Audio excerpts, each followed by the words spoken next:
everybody. Welcome to Social Choice Theory for Logicians. My name is Eric Pacuit. They have me listed here from Tilburg University, which is kind of true. I'm still technically at Tilburg University, although I've been, this whole year I've been at actually the University of Maryland at College Park, which is where I'll be working starting, well, I already started there, but starting again next year.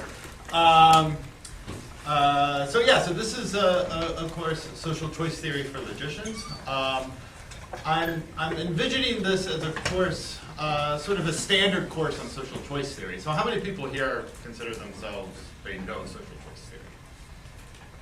Okay, good. So one person. So that's, no, that's good. Because, so I want to explain just a little bit what do I mean for logicians.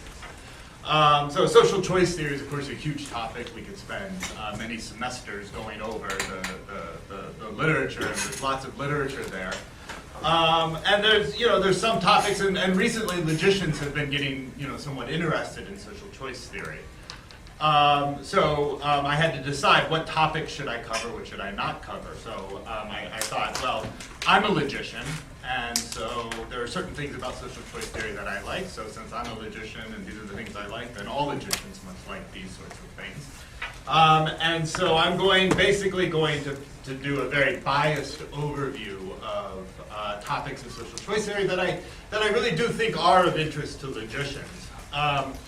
But the first 3 days are really going to be standard social choice theory. We're going to do Arrow's theorem. I want to actually prove Arrow's theorem at the board. So this will be kind of a mix. I'll do some slides, but then I'm going to stop and try to go through the proofs fairly carefully.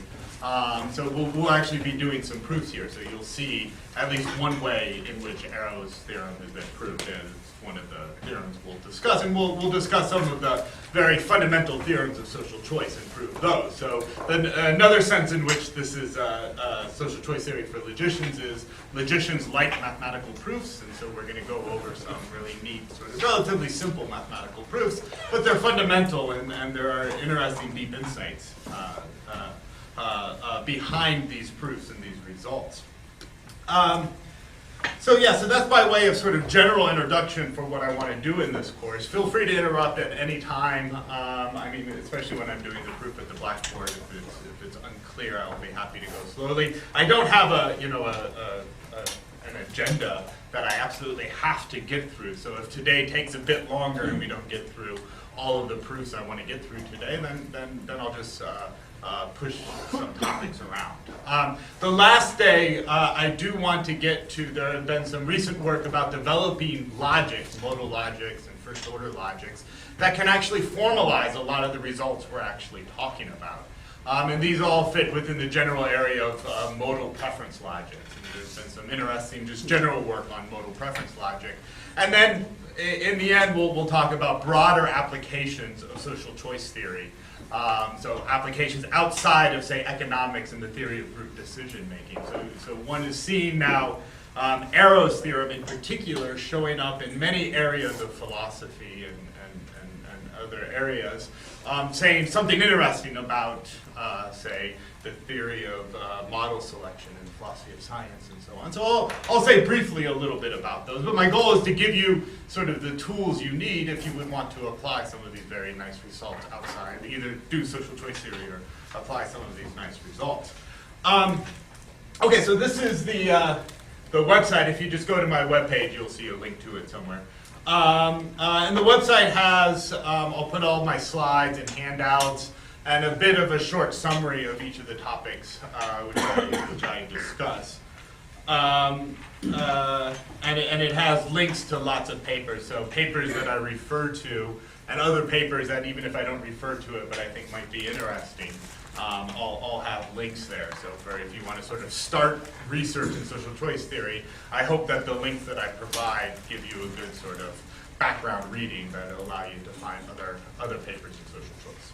Okay, so what is this course about? So I want to start by just giving you sort of a general introduction to the problem of group decision making. Okay, so first of all, there's different contexts of decision making that I want you to keep in mind. You might, so In general, we're interested in modeling how a rational agent will make a decision, will come to make, or how a non-rational agent will make a good choice. So different ways of thinking here. So in one context of decision making is just simply an individual making his decision against nature. So you're gambling and you need to decide what the best lottery to choose. But this is rational choice theory. This is what we're not talking about, but this will always, the theory of rational choice will of course be in the background of much of what I say. And I'll try to bring out some of the important aspects as needed. You also can think of rational decision making or models of decision making in interaction. So you have groups of agents and you're making the decision in context of groups of other agents. So the example here, when you're interacting with other agents, you're not trying to come necessarily to a collective decision. Rather, you're each making your own decisions sort of in your own little vacuum. And then those decisions fit together in a certain way, and that'll be the outcome of the particular game. So if you're playing chess, you each make your own individual decisions about how to move the pieces on the board, and then in the end, there's going to be a state where either one person wins, another person wins, or maybe there's a draw or whatnot. Okay, so there's a sense in which you're coming up with a collective decision or leading towards a collective state. But this is not what we're talking about, although game theoretic notions will be very important when we talk about strategizing. Okay, what we're really interested in is collective decision making, not decision making in the context when other agents are around, but collective decision making. Okay, and there's really, you can kind of think of two aspects to that. Two people carrying a piano have to make lots of decisions together. That's sort of a cooperative situation. But the situation we're really interested in is this nice little picture over here of people making their own individual choices. And we want to somehow look at all of that data, look at all of those choices, and decide what to do, who to elect, which policy to enact, and so on. Okay, so the general question we're interested in is the fundamental question of social choice theory is, given a group of people faced with some decision, who should I elect, what policy to implement, and so on, where to go for dinner, how should a central authority combine those individual opinions so that you want to reflect the will of the people? You want to somehow make a decision that reflects what is fair and what each individual actually wants. Okay, so what I want to talk in this introductory lecture is I want to sort of try to understand what the will of the group might actually be. What types of principles might we want to impose on such a central authority figure deciding a way on how to aggregate all of this information. Okay, so typical examples, of course, the typical example you have, we're going to have the election year has already started, is running a presidential election or smaller term election. But you should also think on a sort of smaller scale when you're in a department meeting and you need to make the decision, or just something as mundane as deciding where to go to dinner with friends. Okay? These are all examples of where you want to come up with a group decision, and you want that decision to be fair in a certain sense. You want it to reflect what the people in that group actually want. Okay, so what are the right notions of fairness? All right, so to motivate or to try to understand why this is a difficult question, let's take this example right here. And I created this version of the slides a while back. I'm pretty sure this is from this article by Stephen Brams and Peter Fishburne. In any case, this is a very nice article talking about different voting methods, different voting procedures. Suppose this is the data. Okay, so we have a group divided into 4 groups. 3 of the people in your group think candidate A or option A is better than option B, is better than option D, is better than option D. Okay, so I'm assuming here that the preferences are represented as a linear order over a set of objects. Okay, we'll talk throughout the course. I will often talk about what those preferences are actually meant to represent. Right? You have each of the individual voters, and you have these options. you can think of it as, I'm really, as the designer, forcing the voter. I'm saying, hey, whatever your judgments are about A, B, and C, and D, I'm forcing you, you have to write it down in a linear order. Okay? Or you can think of that, this is really a representation of what the preference that the agent has sort of in his head. For us, it doesn't really matter right now. Let's just say that this is the data we have.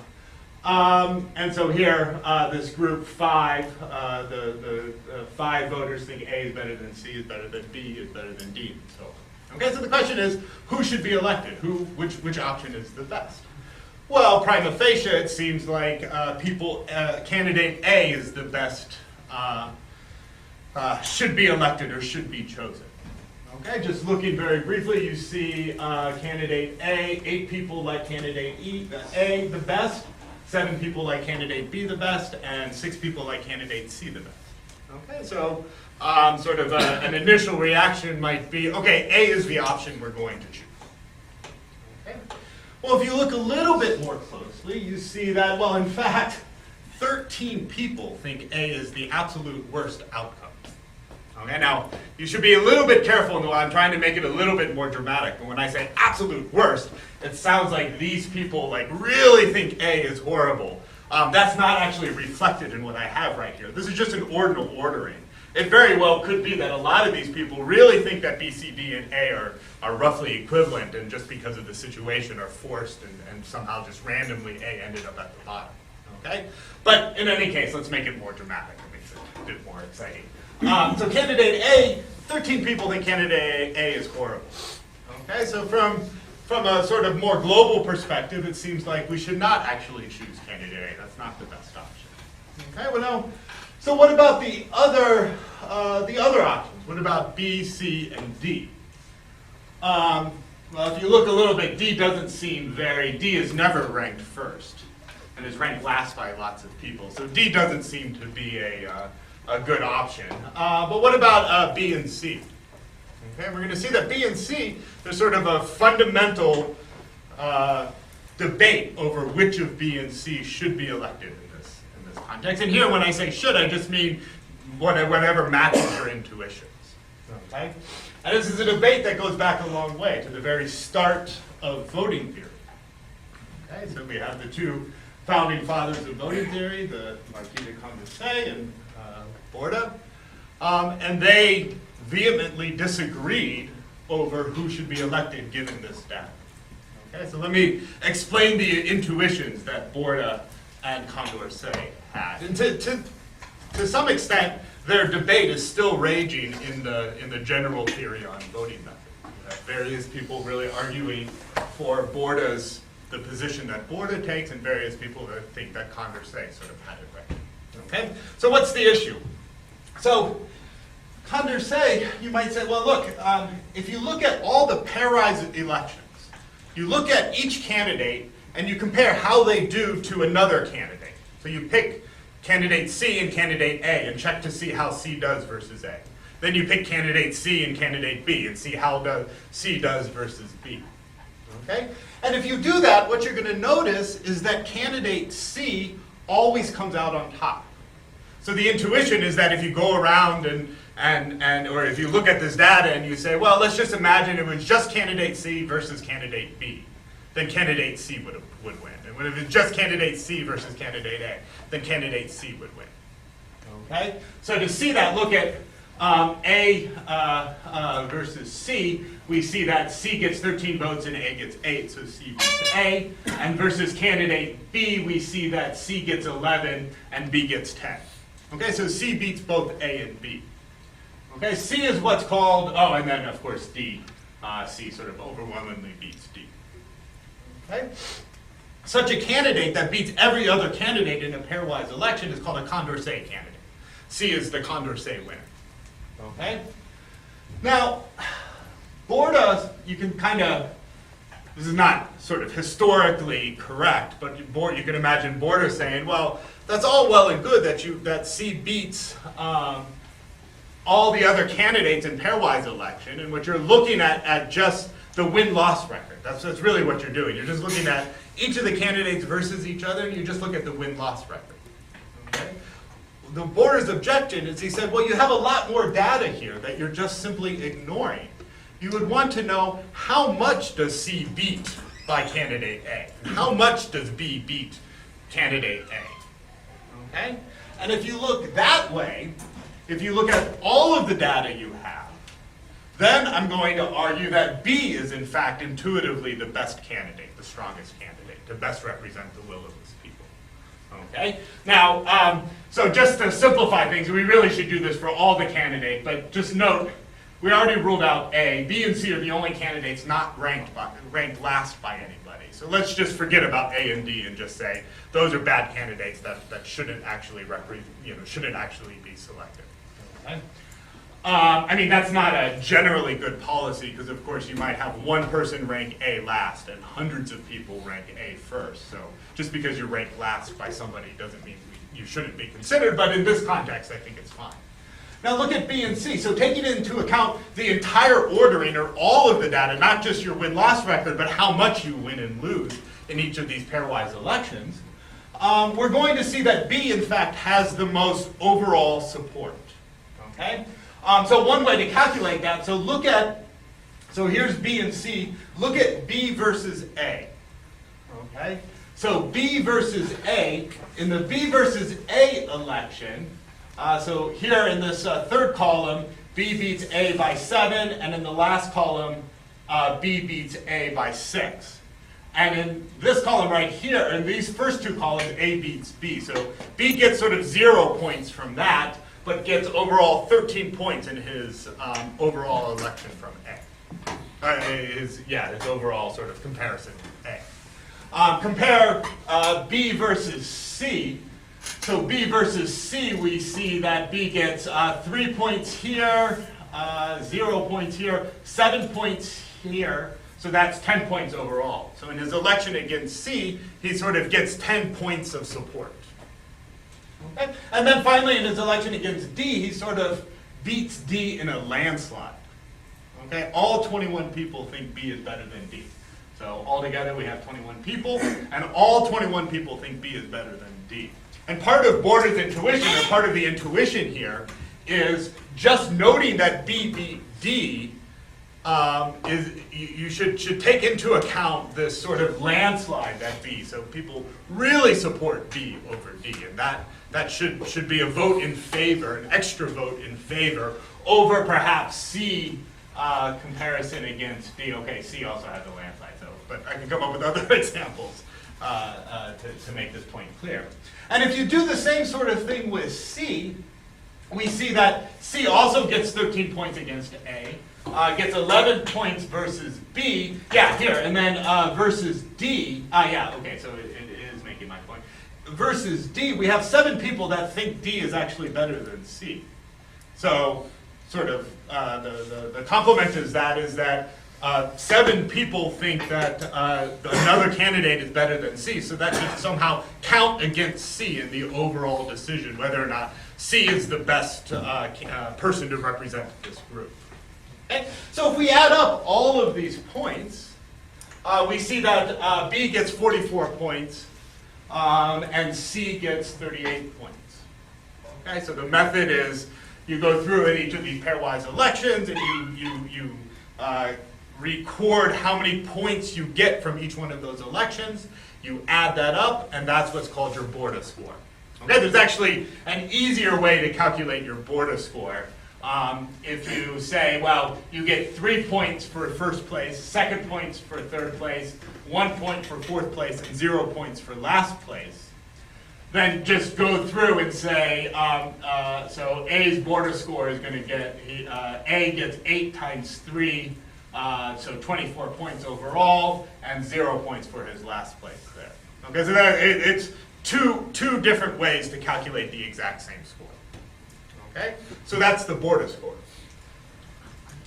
So we see that the sort of prima facie response, or the naive response, is that A should win because A gets the most first place supports. Then the argument against that is, well, look at the whole ordering, and you see that, in fact, a lot of people really don't like A, and that should be taken into account. Okay, so you say, okay, fine. What I'm going to do, the way I'm going to look at the whole order now, I'm going to look at all the pairwise elections and just see who wins the most, basically. Just keep track of the win-loss record. Okay? And under that understanding, C turns out to be the best candidate.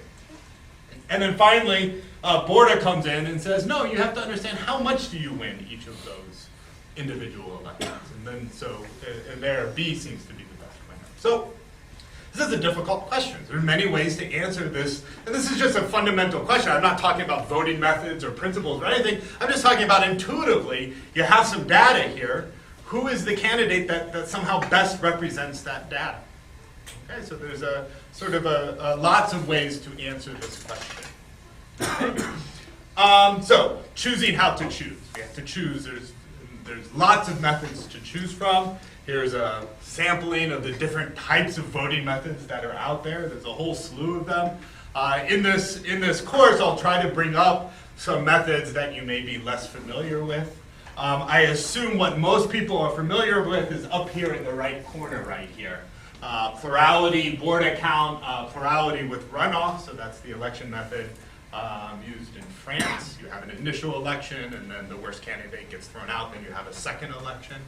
Approval voting, some of you may, I don't know how many people will know about that. Approval voting, well, I'll talk about approval voting in a second. Okay? So there's lots of different ways. These are, you think of these as algorithms. So you're given some input, that's the preference orderings or whatever, of the voters, and you churn around, you look at that input, and you output either an ordering or a candidate. So I'm talking about voting here, so you're outputting the winner, a single candidate. Okay? So just to give you, because I'm gonna be referring to these later on. Plurality is the simplest one. Each voter is forced to select the candidate that he deems best. Okay, now, in many cases, you think of that as being whoever's at the top of the voter's preference ordering, but it doesn't have to be that. If you think of situations of strategizing, of course, the infamous 2000 election in the United States, we know full well that that's not what voters actually do when forced to make a choice like that. Okay, but anyway, plurality vote is one candidate. You pick exactly one candidate and you throw all your support at that candidate. Plurality with runoff is you do, well, you can set it up, of course, differently. But we're going to be theoreticians here. So you get the agent's linear order, okay, full ordering of his candidates. And if there's a candidate who has an absolute majority, somebody who has more than half of the population who says yes, who ranks him first, then that candidate wins. But if there's no such person, then what you do is you look at again, there's different ways to set it up. So let's have it you take the top two candidates and you move them to the next round. And then in the next round, you check to see who wins that election. Now you can either run a completely new election and see who actually wins that election, or if you have all of the data, the full linear ordering, you can just read it off from the orderings that you have. Okay? So we'll talk about that in a second. Approval voting is slightly different. It's a different type of method, and I'll talk about that probably tomorrow or maybe the day after. I mean, how this is different. What approval voting asks you to do is select a subset of candidates. Okay, now, the best way to think about what's going on with approval voting is you're really asking something different from the voter. In plurality voting, you're telling the voter, I want you to tell me who you judge to be the best. Pick the person that you deem to be the best. Approval voting, you think of it as saying, which of the candidates do you approve of? Where would you place, which candidates would you be fine with if they were actually running, which option would you be okay with, would you approve of? The difference really comes out in, if I give you a linear ordering of a voter, I can't tell you what her approval set is. If you just give me a linear ranking, so A above B above C above D, and I say, who would you approve of? That's extra information. I have to go back to the voter and say, yeah, that's fine. I know you like A above B over C above D, but where is your cutoff point? It might be that the cutoff point is at the bottom. You actually, all the people are fine, but you're forced to make distinctions between these people in order to satisfy the voting method. Or it might be you say, no, I approve of the top candidate, that candidate alone. Everybody else, I don't approve. I don't want anybody else to be up there. Okay, you can also give the empty set, which is essentially abstaining from voting. So you can think of approval voting as giving the voter more machinery, more ways to express his or her feelings about the options. Okay, you're being more expressive over what the voters can say about the different candidates. Okay, now approval voting. Well, we'll talk about that. So the theory behind approval voting is slightly different. You have to do a little bit of work to see how it fits in the standard social choice setting. Okay, and then border count we just talked about. Okay, so you calculate the border score. Okay, so how should we judge these different social choice methods? There's lots of different social choice methods. How should we go about judging it? Well, to begin with, you might say there's pragmatic concern. Is the procedure easy to use? Okay, so border count people often point to this famous recall election in California where you had God knows how many candidates running for governor. And you force the voters to rank all of these candidates. If you do border count, you have to rank all of that. So you're forcing the voters to make distinctions that perhaps they're not prepared or they don't want to actually make. Okay? So in that sense, it's harder to use. And I think the importance of this should not be underestimated. So everybody sort of rags on plurality votes. That's a horrible way of deciding, the best candidate to represent a group of opinions, but it's very simple to use and very easy to understand. Okay, and then there's of course, is it legal to actually make changes, use certain voting rules and so on. Okay, there's behavioral considerations. I do these. So I'm giving you all these different procedures. We're going to talk about different voting paradoxes and so on. There's a natural question you should have in the back of your mind. Do these paradoxes actually show up in nature? Do we actually see them in real voting situations? There's a sort of a growing area called behavioral social choice that's addressing just this question.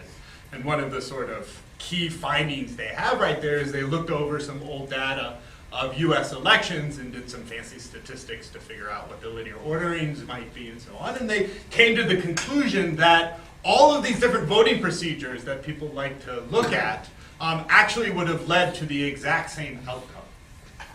Okay, so so that you start to think, well, maybe is this all based on a feature of the theoretical model that I'm developing and not something that shows up in reality. This is somewhat controversial. I mean, I don't want to put a damper on. We're about to do a lot of theory, and I want to say it's all useless and not relevant. In fact, I think quite the opposite.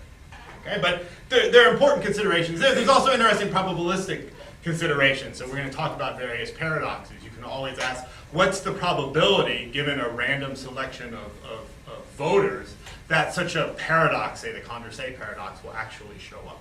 Okay, those are interesting and difficult problems. We've talked a little about this already. What do the voting procedures require of the voters? What type of information are you asking the voter to give? So either select a single alternative, rank all of your alternatives, or report something about your intensity of the preferences. So a lot of people kind of like this aspect of voting. So approval is a little bit like that. Approval just assumes that you give what you might call your zero, the bottom, your cutoff point over what's acceptable and what's not acceptable. You can take that idea a little bit further, and there's been some people, Michelle Belinsky and colleagues, Larkey in particular, where you want to think of voting more in the way you think of grading. So you have a certain common grading language, and you grade the candidates, and then that's the data you have to determine which is the best outcome. Okay? And finally, a lot of what we're going to talk about, at least in the first 2 or 3 classes, is we want to characterize the different social decision methods in terms of normative principles for group decision making. So I'm going to come up with principles that can be justified on normative grounds. They seem to be the right way to make a decision, a certain aspect of the right way of making a decision. And can we, so then you choose the procedure that satisfies the best sort of normative principles that are out there. Okay, so what sort of properties do we want? Let's talk about that. And let's just, right now I want to be very informal. The second part of this lecture we're going to be much, much more formal. But right now we're just going to be very informal. So just generally, what types of properties might you want? Well, one we sort of already saw. You might really like Condorcet's sort of intuitive idea, and the idea is that if there's a Condorcet candidate, you should always pick that Condorcet candidate. And if there's no Condorcet candidate, which there might be the case, I'll talk about that in a second, then who knows? Then there's lots of debate over what you should do. But if there is a Condorcet candidate, then that's who should be. That best reflects the will of the people. Okay. So this is one sort of general property. Another property is, this seems to be a very fundamental sort of assumption, monotonicity. If you get more support as a candidate or as an alternative, that should only help you. It should never, ever actually hurt you. Okay, so more support is better. Okay, that's monotonicity. Independence. The winner, whoever the winner of the outcome, or the winner of the election, your rankings between different overall rankings between different alternatives, should not depend on irrelevant data. Okay, so the irrelevant data, so if I'm considering a pairwise election between A and B, the existence of some weird candidate X should have no effect on my decision, my overall decision about how A should be compared to B in the overall social ranking. Okay, there's a lot of discussion of this property in particular. We'll talk a lot about that. We'll see a formalization of it later. Sort of related to that is when you get the outcome of the group decision. And the way I'm describing it is we have the data, and then we put that data together, and we have the outcome. The outcome should somehow, there should be a certain sense in which it's not surprising. You should be able to say, okay, here's the outcome. Oh, I see why that might be the best outcome, why the method actually chose that. There must be a good reason why it must have actually chosen that particular outcome. Okay? And what I want to do now, before we do the more formal stuff, so the formal stuff, so a lot of you may know in social choice theory, the name of the game are so-called impossibility results. So these are all very natural, simple conditions, and we're going to see that they just simply conflict with each other. Right? We just can't find the methods that satisfy these nice, very simple, intuitive assumptions. Okay, but before we do that, just to get an understanding of what these assumptions actually are, I want to talk about various paradoxes or puzzles that arise roughly corresponding to each of these different properties. So first is the Condorcet candidate, and I'll go quickly because most people probably know about Condorcet's paradox. So Condorcet's principle is wonderful. If a Condorcet candidate exists, then that's the person that should be the winner of the election. We saw one problem with it, that it conflicts with a different intuition you have about how you select the best candidate. But there's another sort of more deeper problem, which is Condorcet candidates don't always exist. Okay, and this is the famous Condorcet triple. So we just have 3 voters right here, and this is their rankings. Does the group prefer A over B? Well, yeah, a majority of people prefer A over B, so the answer is yes. Does the group prefer B over C? Yes, voter 1 and voter 3 prefer B over C, so a simple majority of people prefer B over C. Now what about does the group prefer A over C? And here I can give sort of 2 ways of approaching this paradox, or 2 ways of answering this question. I can say, well, the overall group should be the preference of the overall group should be rational.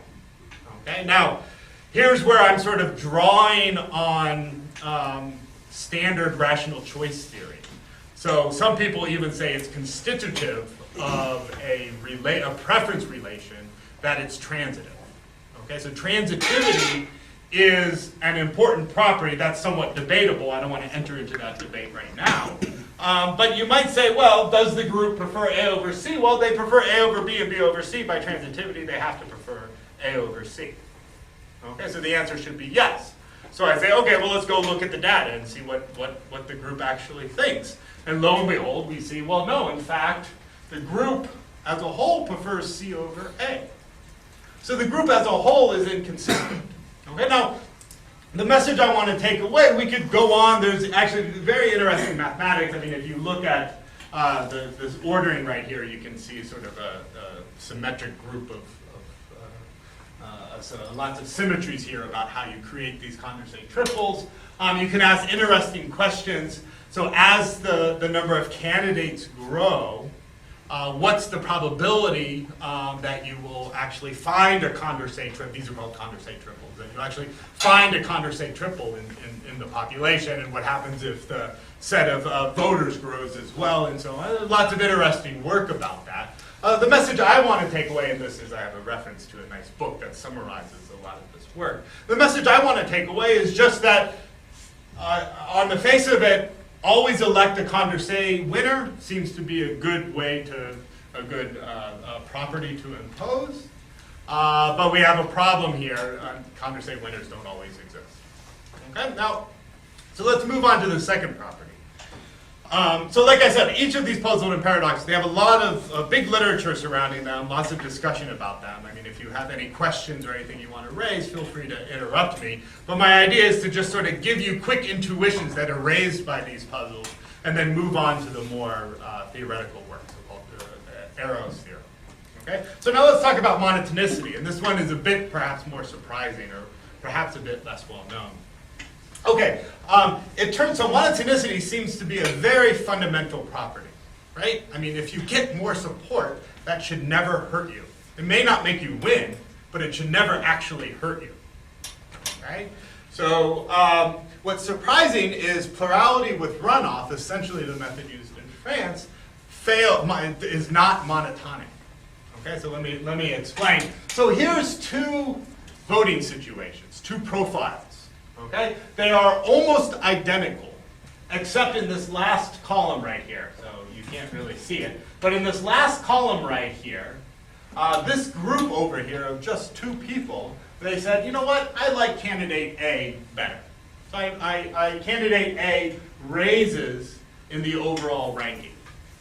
Okay, so we could say that this profile is a monotonic move from here to here is a monotonic move for candidate A. A moves up in the ranking and nobody else goes down. Everybody else remains fixed relative to A. Okay.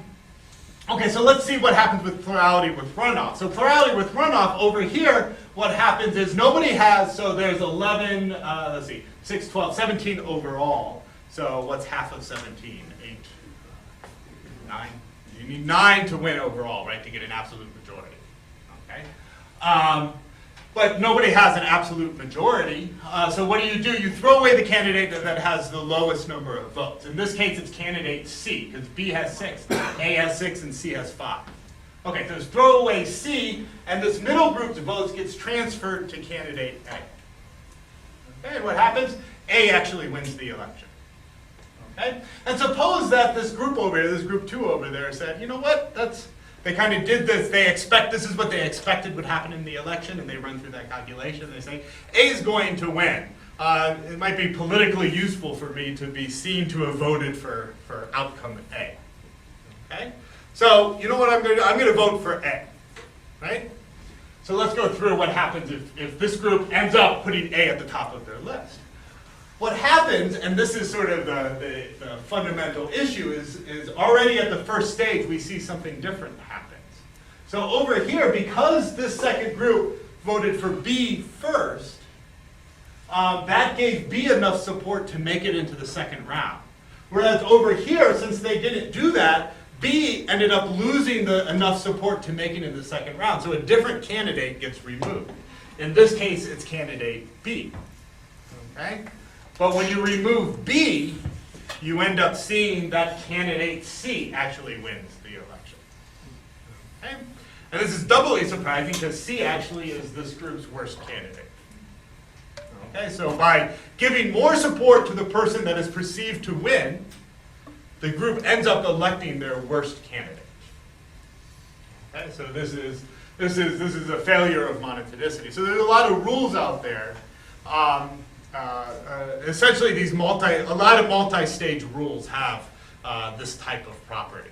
Okay, when you do things in stages, because what you can do, it's sort of chaotic over, you don't really have a good handle on who's going to get removed in the first round. It's the multi-stage thing that roughly has what to do, but there's been some general work sort of explaining what's going on.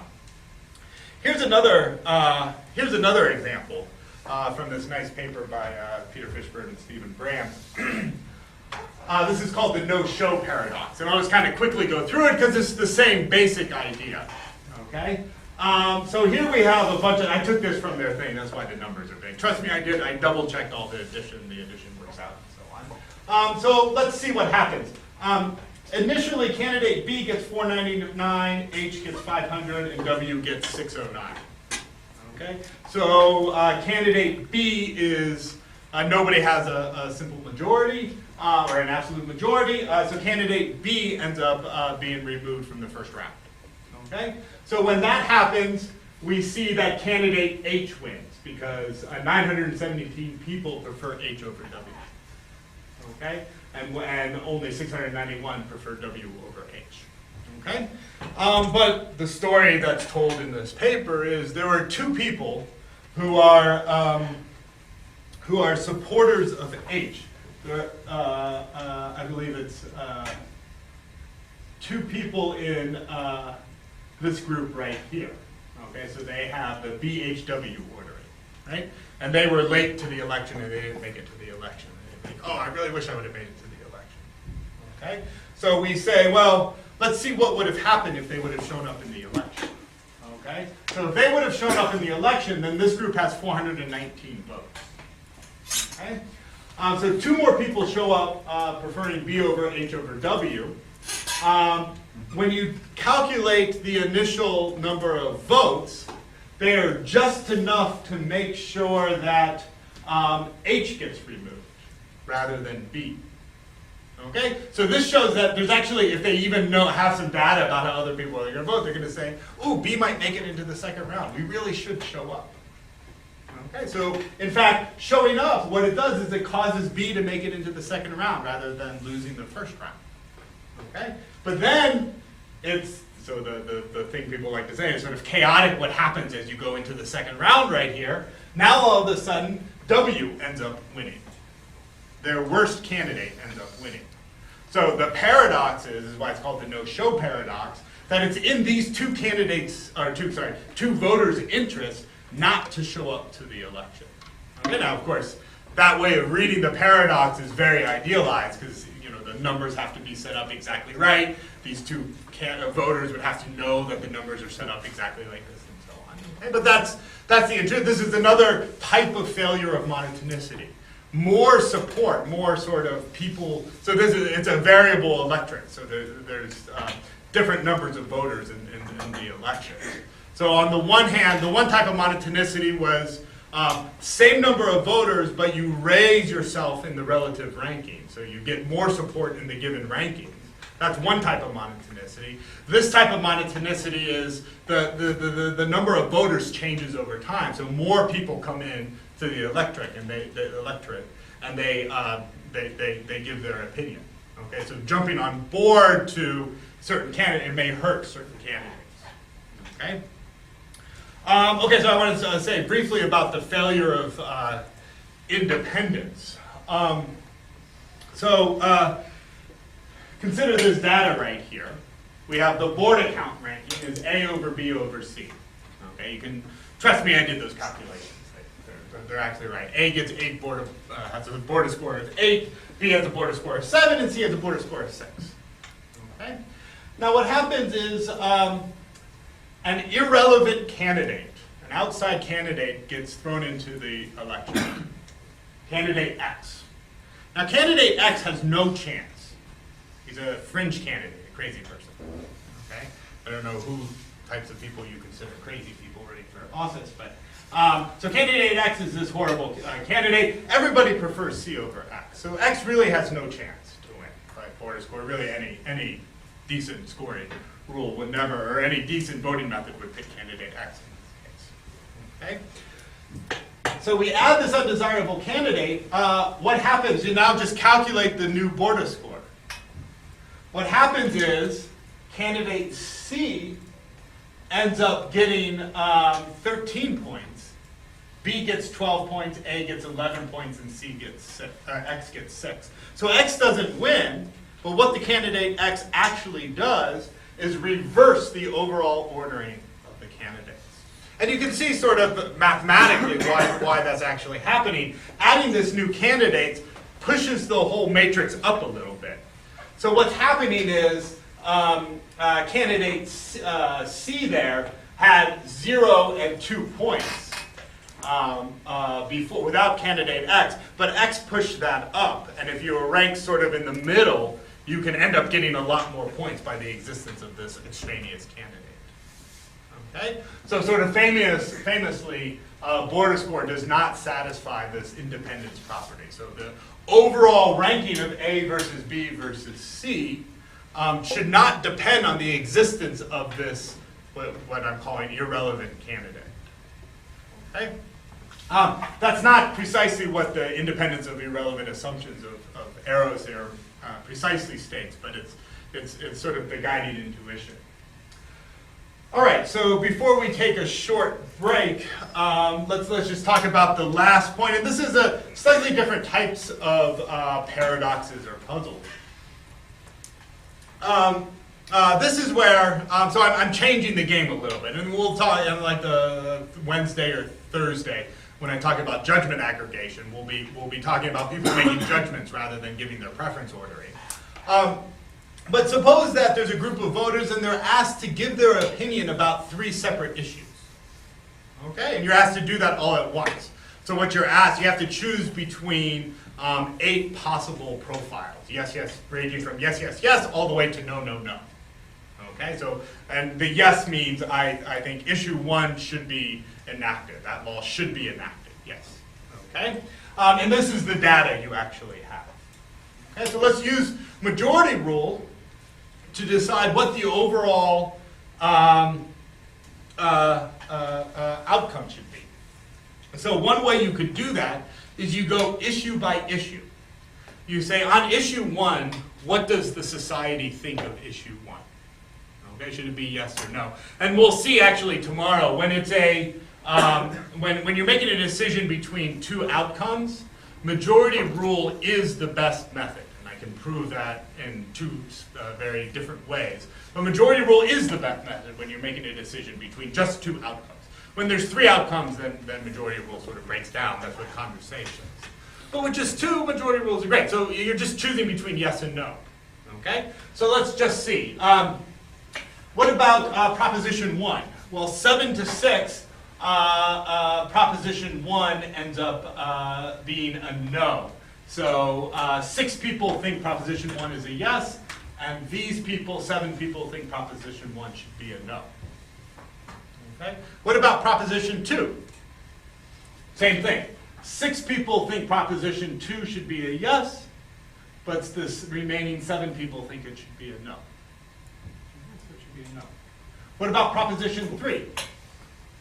Same thing. 6 people think proposition 3 should be a yes, and the remaining 7 thinks it should be a no. So you say, fine, great. The outcome is no, no, no.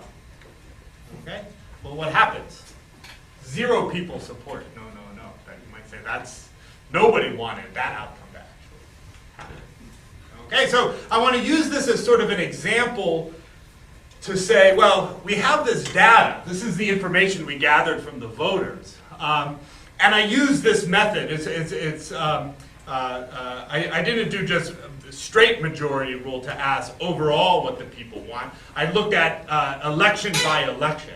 So this is why it's called the multiple elections paradox, because you look election by election and see what actually happens. And if we do that, then the outcome that that type of procedure gives you is surprising. It doesn't match somehow the data that you actually have. Now, on Wednesday and Thursday, I want to make a bit more precise what I mean that it doesn't match your intuition. You might say, what do you mean it doesn't match the intuition? I used the method you told me to use, and that's the outcome you got. So in what sense is it surprising? In what sense does it not match our intuition? Okay? Well, we'll talk about that. I mean, well, okay. I don't want to say too much because there's more to say. This is related to an older paper by Anscombe, where you have, this is so-called Anscombe's paradox. So here's the majority on each of these issues, 1, 2, and 3. So a majority of people think issue 1 should be a yes, issue 2 should be a no, and issue 3 should be a yes. Okay? And note what happens. Candidates 4 and 5, they agree with the majority outcome on a majority of issues. So voter 5 exactly agrees with the majority outcome, and voter 4 agrees with the outcome on 2 issues. So on a majority of the issues, 2 out of 3, at least 2 out of 3 of the issues, voters 4 and 5 agree with the overall decision. Okay? What about candidates 1, 2, and 3? So candidate 1 disagrees with the majority on a majority of issues, or doesn't agree with the majority on a majority of issues. 2 and 3, voter 1 disagrees. Voter 2 disagrees on issues 1 and 2. And voter 3 disagrees on issues 1 and 2. Okay? So voters 1, 2, and 3 do not support the outcome on a majority of issues. Okay? So the slogan here is a majority of voters do not support the majority outcome on a majority of issues. Okay, again, this is somehow a surprising outcome, and you can think of this as, suppose this is data and you're a candidate entering in an election, and these are the issues that are important. So what you say, you can do 2 things. You can say, well, you know what? I'm just going to agree with the majority on all of the issues. Okay, so I'm candidate 1, and I agree with the majority on all of the issues. Then there's this other candidate that comes in and says, you know what? I'm going to come in and I'm going to disagree with the majority on every single issue. On issue 1, I'm going to say no. On issue 2, I'm going to say yes. On an issue 3, I'm going to say no. Okay, and then you say, well, who would actually win the election? So under the assumptions that voters are only going to vote for people who agree with them on a majority of issues, that first candidate is actually going to lose. Because none of voters 1, 2, and 3 will vote for that first candidate because they disagree with him on a majority of issues.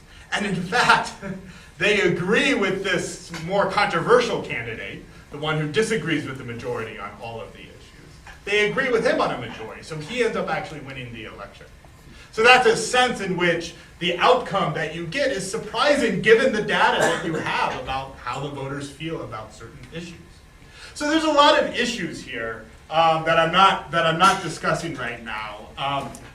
There's a nice paper by Carl Wagner who points out that if you don't just do simple majority, so get greater than a half, but more of a weighted majority in a general setting, that sort of, as long as you accept outcomes that are supported by 2/3 of the people, at least 2/3 of the people, then you won't be subject to these Anscombe type paradoxes. Okay, but that's kind of a separate issue, which I don't want to talk about initially. All right, so these are the properties. We saw that there's problems with all of these. Well, there's different types of problems. So Condorcet is difficult to impose because Condorcet candidates don't always exist. So it seems like these are good. These are initially good properties because they're making distinctions between different voting procedures. So according to monotonicity, plurality with runoff is bad because it does not satisfy this normative principle. Okay? According to independence, if you take that as a normative principle, border count is bad. So you're starting to make distinctions between these different procedures that you can point to and say, I don't like that procedure because it doesn't satisfy this particular axiom. Okay? So the question is, can we sort of make that a bit more formal find nice sets of principles and determine what the best voting procedure is. Okay, so the fundamental result, and this is what we'll do after a short break, we'll prove Arrow's theorem, where he in some sense shows that this is actually impossible. There are three very fundamental, very simple axioms. Well, actually, four cannot all simultaneously be satisfied. Okay, so let's take a short break, because I went long a little bit, so it's 3:55. So take 4 minutes and 37 seconds. And then we'll come back and do a proof. You're late. Okay. So do you guys have any questions on any of that? Any, you know, as always with these introductory things, I say, do you have any questions? And of course, you should say, what do you mean? I have tons of questions. You sort of went over very quickly over a lot of these ideas that I hope you talk more about. So it's always a bit weird to say, do you have any questions on that? So now we're gonna, because now what we're gonna do is we're gonna be a bit more formal and prove what is the fundamental theorem of social choice theory, so called Arrow's impossibility theorem. And what, at least in the story I've been telling so far, and there's a lot of debate over what Arrow's theorem really tells us about group decision making. I want to set those conceptual, philosophical issues aside. They're important and interesting. I'm happy to chat about them. But let's first get straight on what Arrow's theorem says formally. What did he actually prove? And part of what made Arrow's theorem so important is not just the result itself, but the way he set up the problem of modeling social decision making. That was very influential, and I don't want to underestimate. So from a modern point of view, from somebody like me presenting this stuff, it seems like the obvious thing to do, but at the time it was a major breakthrough. Okay, but in any case, I'm setting aside some of those more historical issues, and let's just talk about Arrow's theorem. Okay, so the notation, and there's many proofs of Arrow's theorem. I have on the slides there different references. Gina Koplos has this nice paper where he has 3 different proofs of Arrow's theorem. The proof I want to give is really going to set up for some interesting work that I want to talk about later in the week when we ask the question, what happens if there's infinitely many voters? So now we're going to assume there's only finitely many voters. What happens if there's infinitely many? I mean, that's of interest to me because I'm a logician and it's cool, it's neat to think about infinities and so on, but there, you could give some more practical reasons why you might want to consider infinite voters, population of infinite size. Okay, but for now, let's just assume that we have a finite set of voters, so 1 up to n, so this is my set of voters, and we're going to have a finite set, so this is just to say, a finite, it actually could be infinite, doesn't really matter, set of alternatives. Okay, so social choice theory, most of the results that you talk about, it doesn't matter if you assume infinitely many alternatives. Okay, what matters though is if there's infinitely many voters. We're going to assume that the voters have preferences over this set of alternatives. So we're going to be considering the set of R such that R is a subset of X cross X is going to be reflexive, transitive, and connected. So again, of course, some of these basic assumptions about preference, this is assuming that we're allowing for ties, okay? But it's assuming that a voter never can say, you're making me choose between apples and oranges, I can't do that. Okay, so incomparabilities are disallowed here. Most of the, I want to say a lot of times I'm making assumptions here about the basic structure of preferences to simplify the proofs. A lot of the results have been generalized in various sorts of ways. Okay, but anyway, so this is what we're going to focus on. Yeah. What's connected? Oh, connected means that for any 2 options you can always compare them. So when you talk about preferences, if I give you 2 options, there are 4 logical possibilities. Either the first, so 2 options A and B. A is strictly preferred to B. B is strictly preferred to A. You're indifferent between the 2 of them, but there also could be a shrug of the shoulders. I have no idea. I can't compare them. And it's that last option that we're ruling out right here. Okay. There's also a paper that I referred to by Ulla Endres, where he proves Arrow's theorem. He sets it up slightly different. He assumes a linear ordering, so you disallow ties as well. And again, that's made usually just to simplify the proof. Here I'm giving a more general proof just because it's kind of neat. It's not that much harder. Okay. Okay. So so if I'm given one of these preferences, R, I'm going to write. So given this preference R, I'm going to write P for, this is going to be the strict part of R. So what does that mean? That means A is the strict ordering, the linear ordering that you can read off from R. Okay, so R allows for ties, but it also makes distinctions that, so A is preferred to B, so what will we say? X is going to be preferred to Y relative to R, if and only if, so this is by definition, X is at least as good as Y, and Y is not at least as good as X. So they're not tied, and one's just strictly referred to the other. If necessary, I'll write P sub R, so you know where the strict preference actually comes from. But so just to stop the clutter on subscripts and so on, I'll just try not to make this too notation heavy. So finally we have what's called a profile. So a profile is just going to be a sequence of preferences, one for each agent. Okay? And then a social welfare function. So a social welfare function. This is going to be a function that maps some data, D, to your set of preferences. Okay, now this set D, the data that you're given, or the possible sets of data that you're given, this is going to be the domain, so this is the domain of F. And D in general is just going to be a subset. In general, it can be any subset of the set of tuples of preference orderings. Okay, so P to the N is just the set of all possible preference orderings. Okay, so this is a general way of setting up what a social welfare function is. Okay, now note, I've already built in what you might call a rationality constraint in my very definition of a function. I've built into the definition of a function that it maps D into this set P, where I'm assuming in particular that those relations have to be transitive.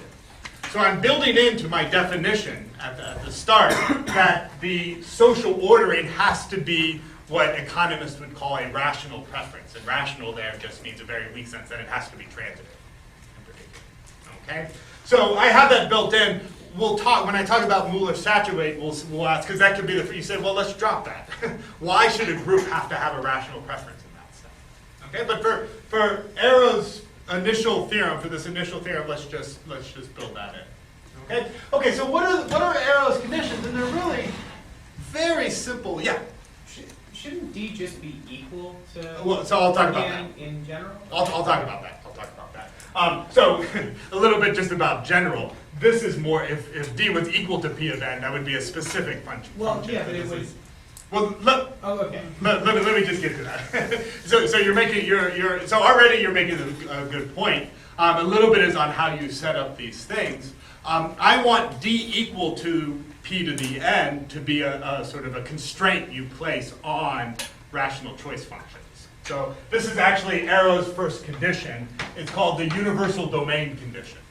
And universal domain just says that D is actually equal to P of N. Okay, so our function goes from this to this. And what's the motivation for this condition? Well, it's kind of a freedom type of assumption.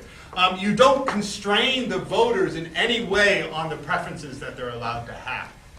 Okay? That's one aspect of it. The other aspect of it is not only do you not constrain the voters, but you don't constrain at all the profiles that can exist in society. Okay? Now the reason to separate this out as a concrete condition is if you want to get out of Arrow's impossibility result, the best way to do it is to actually drop this universal domain condition. Okay, so in the proof, I'm not always going to make it very explicit, but I use universal domain all of the time. Okay, it's kind of used all over the place. Maybe we'll say more about that later.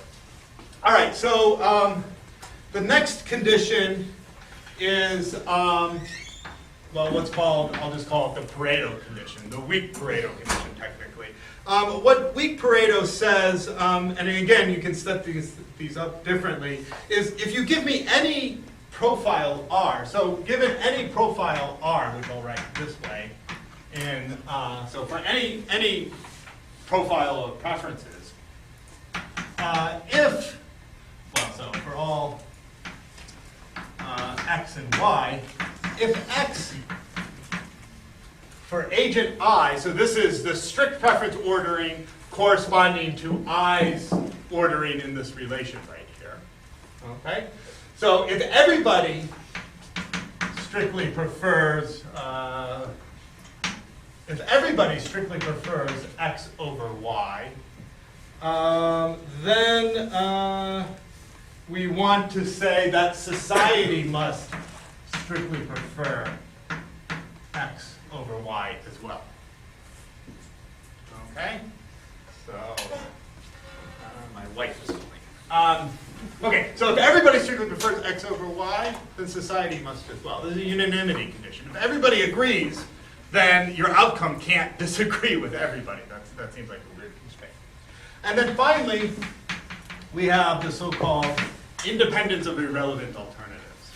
Okay, what independence of irrelevant alternatives says is that when I'm considering the overall ranking of x and y, what do I have to do? Well, I look at the data I have, and I only have to consider how the people feel about x and y. I don't have to consider how people feel about x and y in the context of z and a and b and all of these other candidates. Okay? So IIA, let's make sure we set this up exactly right. So if I'm given R and I'm given R prime, okay, so these are two possible profiles. So we have if in these two profiles, all of the agents agree about the relative rankings of x and y, for all I in V. And so everybody, these are two profiles. So these are two orderings for two different profiles. Okay? Now, in these two different profiles, everybody agrees on the relative ranking of x and y. Okay, so say everybody thinks x is better than y over here in this profile, then they also think that in this profile over here. What that says is that whatever the outcome says under R, okay, what the social ranking of x and y under R is, that has to be the same as what it is under R prime. Okay? So, if everybody agrees on the relative ranking of x and y, then the outcome has to also, the overall social ranking of x and y has to be the same in those two different profiles. Okay, so your ranking of x and y has to be independent of the other alternatives that the agents can consider. Okay, now you might, right away, you just from a sort of mathematical point of view, this is kind of binary independent, right? I'm just considering what happens relative to certain pairs. You might say, well, let's generalize that and say, let's weaken that just a little bit and say that it should depend not just on, people have to agree not just on pairs, but say on triples, okay, or quadruples and so on. That way of generalizing doesn't work. You still get arrows and possibility theorem kind of going that route. Okay, there's a paper by Blau that proves that. Okay, so you might say this is kind of a simple version, and it is simple, but it's sort of the right notion of independent of irrelevant alternatives that you want. Okay, so what Arrow proved is, so Arrow, if f satisfies universal domain, Pareto, and IIA, then what happens? Well, then, so these are all, think of these as all normative constraints. You're looking at the space of all social procedures, and you ask, oh, these are great constraints. What procedure did I end up finding if I impose all these constraints? What you found is a dictatorship. Okay, so what it means precisely is that there is an agent I.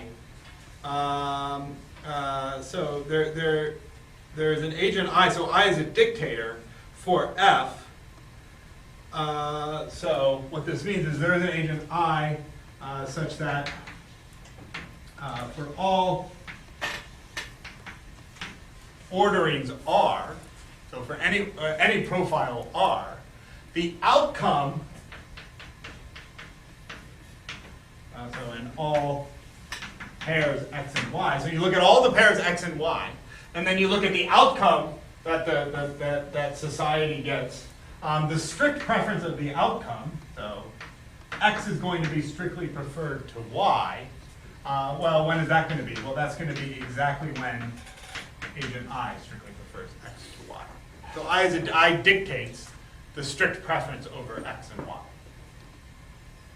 Okay, so this is the notion of dictator that I'm working with. And again, with all of these, don't forget, I'm setting things up because I want to prove Arrow's theorem in a certain way.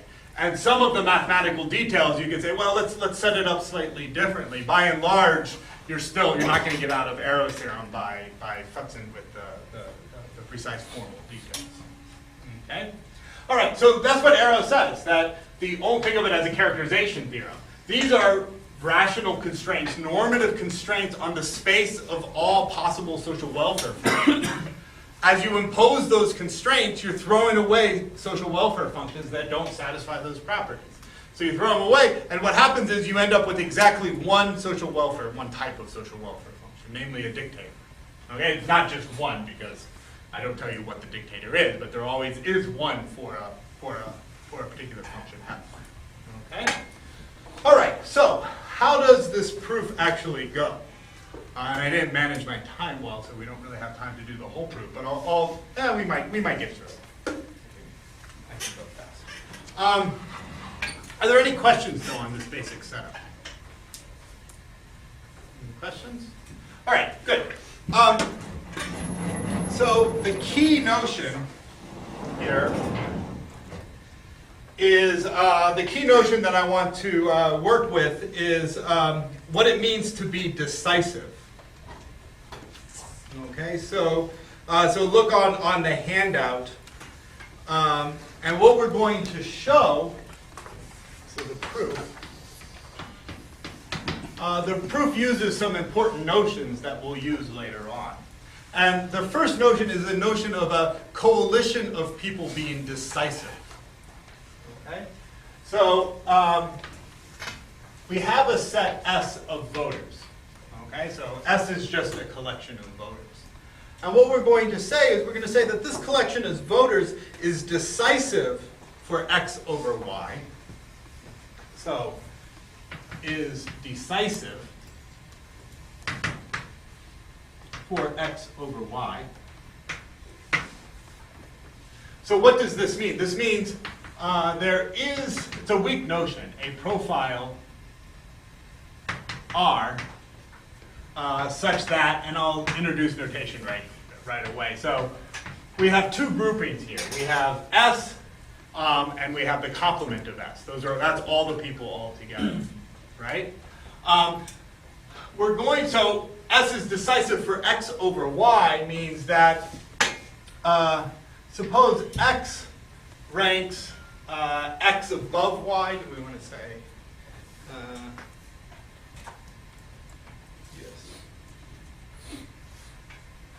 So X above Y, I see there's a typo on the handout. So everybody strictly prefers X over Y.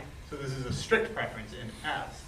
And everybody outside of S has the exact opposite ranking. Okay? So in this context, remember, this is just in a particular profile, just one fixed profile. in that context, in that setting, S is decisive for X over Y if this implies that, that the outcome, X, is going to be ranked over Y. Okay? So if we're in this setting, so this very specialized setting where X is ranked above Y for S, and it's exactly the opposite for everybody outside of S, then in that setting, X is going to be, the outcome is going to be X over Y. Okay? And then we have the notion of being strictly decisive for X over Y. So strictly decisive, being strictly decisive means that, so S is strictly decisive. So what this means is that if we're in a setting that looks like this, so everybody in S thinks X is better than Y. That's enough data to know that the social outcome has to be X over Y. Okay? What happens outside of S, it doesn't matter. So this means not that everybody thinks X and Y are tied, but that I'm just not telling you what the ordering is outside of S. Okay? So this implies that X has to be strictly preferred to Y in the overall ranking, the social rating. Okay? Then S is decisive if S is strictly decisive. This is for X and Y. S is going to be decisive if it's strictly decisive for all X and Y. Okay? So what Arrow's theorem, the claim of Arrow's theorem, is that there is a singleton that is decisive. Right? Because being strictly decisive, so being decisive means you're strictly decisive for all X and Y. So what it means is that if I know what S thinks about X and Y, that's enough to tell me what the overall ranking of X and Y has to be. Okay? So the claim of Arrow's theorem is that there's a singleton that is, there always exists a singleton that's decisive. Okay? And the way we're going to prove it is we're going to sort of look at the structure of decisive coalitions. Okay? Now, since this is social choice theory for logicians, I can give you a very high-level overview of the proof, is you're going to prove that the set of decisive coalition actually forms an Alter filter. And since there's finitely many voters, every Alter filter has to be a principal Alter filter, so there must be a singleton. So on a high-level view of the proof. That's what I'm proving. I'm not going to prove it using that language, but that's what, in fact, I'm going to prove. Okay? But what we want to prove, I think we'll just have time to just do one part of the proof, and I'll have to finish this next time. Right? Let me see what time it is. I'm looking at the wrong thing. Yeah, so I have 7 minutes. So what we want to prove, first of all, is that if I know that you're decisive for X over Y, this is a very weak notion right here, right? This is very, very weak. If I know that you're decisive for X over Y, then in fact I can derive that for any Z, actually I can do it for any Z, but let's say for any Z that's different than X and Y, any other option whatsoever, you're going to be strictly decisive for X over Z. Okay? So our first lemma is the following. So if S is strictly decisive, is decisive for X over Y, right? Then for Z not in X and Y, so this is Z different from X and Y, I'll consider the case when Z can be X and Z can be Y. Well, you can't be, well, your trivially will be strictly decisive for X over X. That's a side thing. X over Y is a separate, when Z is Y, that's a separate sort of proof. But suppose Z is different from X and Y, and this is really the heart of the proof, so this will be actually a good place to stop. Then S is strictly decisive for x over z. Okay? So let's see how this proof goes. And really, this is actually not a bad, even though it's the middle of the proof, it's not a bad place to stop, because this is the heart of the sort of underlying logic. You'll see what's going on. And then when we start up next time, I'll just wrap up all the details. Okay? All right, so what's going on here? Suppose that, so we know that S is decisive for x over y. Okay?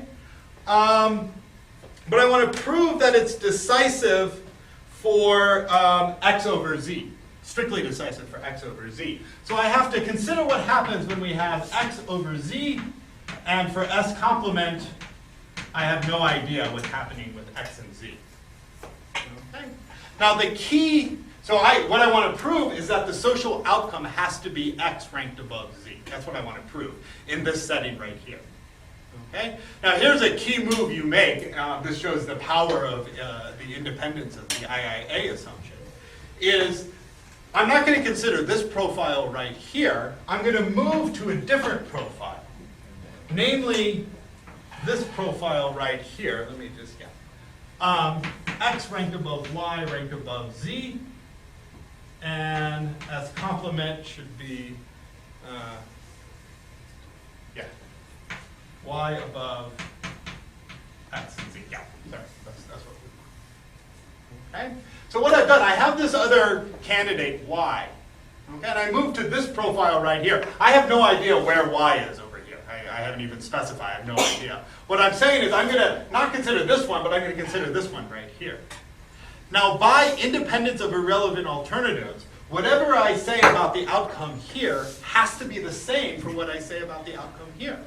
Because this candidate y is irrelevant to x and z. I can throw it out, and I get this profile back. So what I'm going to do is I'm going to prove that the outcome here has to be x over z. But if the outcome here has to be x over z, that means the outcome there has to be x over z. So you think of this as kind of an IIA move. You shifted, okay, shifted profiles. Okay? You also see in the background the universal domain, because you might say, well, this profile isn't in my domain, so the outcome just throws up its hand and says it's not in my domain. That's a side note. Okay, so now what do we note here? Well, note what we have. We're in a setting where we know that S is decisive for x over y. So this is a profile where x is ranked above y and y is ranked above x. And I know that S is decisive for that. Now, remember, being decisive means there exists a profile where you have this ordering right here. But again, you can use IIA as much as you want to massage that profile to look exactly like this, whatever this profile is. Because the ordering of the other candidates, they don't matter at all. Okay? So I know this is a setting where the social outcome, so by S is decisive for x over y, so the social outcome here has to be x, let's just write it, x has to be ranked socially better than y, strictly better than y. Okay?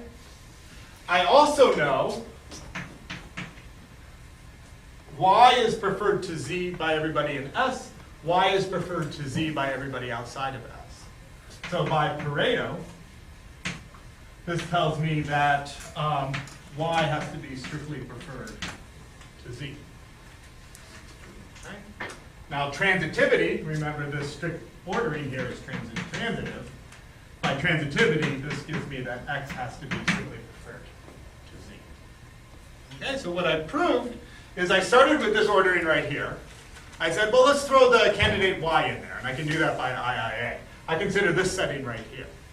In this setting, I can massage it, again, maybe using IIA, to look like the profile that witnesses the fact that S is decisive for x over y.